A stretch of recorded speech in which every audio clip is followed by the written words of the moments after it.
നമ്മൾ ചിലരെക്കുറിച്ച് പറയാറില്ലേ, അവൻ്റെ നല്ല സമയമാണ് കേട്ടോ, അവളുടെ നല്ല സമയമാണ് കേട്ടോ.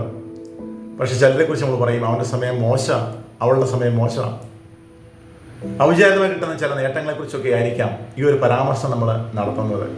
അല്ലെങ്കിൽ ഔചാരികമായി ചിലരൊക്കെ പരാജയപ്പെടുന്ന കണ്ടിട്ടായിരിക്കാം ഈ ഒരു പരാമർശം നമ്മൾ നടത്തുക. The lost time is never found again എന്ന് കുറിച്ച് വെച്ചത് ബെഞ്ചമിൻ ഫ്രാങ്ക്ലിനാണ്. അർത്ഥം സിമ്പിളാണേ. നഷ്ടപ്പെട്ടു പോയ സമയം നമുക്ക് തിരികെ പിടിക്കാൻ പറ്റില്ല. നഷ്ടപ്പെട്ടു പോയ പണം നമുക്ക് തിരികെ പിടിക്കാം. നഷ്ടപ്പെട്ടു പോയ ആരോഗ്യം ചികിത്സയിലൂടെ നമുക്ക് തിരികെ പിടിക്കാം. പക്ഷെ നഷ്ടപ്പെട്ടു പോയ സമയം അതാന പിടിച്ചാലും നമുക്ക് തിരികെ കിട്ടില്ല. ഒരു ദിവസം അങ്ങനെ ചെലവഴിക്കണമെന്ന് നമ്മളാ തീരുമാനിക്കുക. 86,400 സെക്കൻഡ്, 1440 മിനിറ്റ്, 24 മണിക്കൂർ, അതാണല്ലോ ഒരു ദിവസം. അതെങ്ങനെ ചെലവഴിക്കണമെന്ന് നമ്മൾ ഓരോരുത്തരും തീരുമാനിക്കുന്നത്. ഒരുപക്ഷെ ഫോൺ എടുത്ത് സോഷ്യൽ മീഡിയയിൽ ഗെയിമിംഗ് ആകാം, അല്ലെങ്കിൽ റീലിംഗ് ആകാം, ചാറ്റിംഗ് ആകാം, വാട്ട് ഇറ്റ് മേ ബി. നമ്മുടെ സമയം എങ്ങനെ ചെലവഴിക്കണമെന്ന് നമ്മളാ തീരുമാനിക്കുക.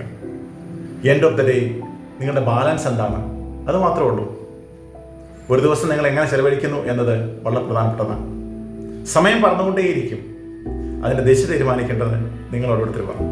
അതുകൊണ്ട് സമയത്തെ വേസ്റ്റ് ചെയ്യാതെ സമയത്തെ ഇൻവെസ്റ്റ് ചെയ്യുന്നവരാകാം. പ്രിയം നിറഞ്ഞവരെ, നമ്മുടെ ജീവിതം ചെറുതാണ്, സമയം അതിനേക്കാളും ചെറുതും. So start the race now.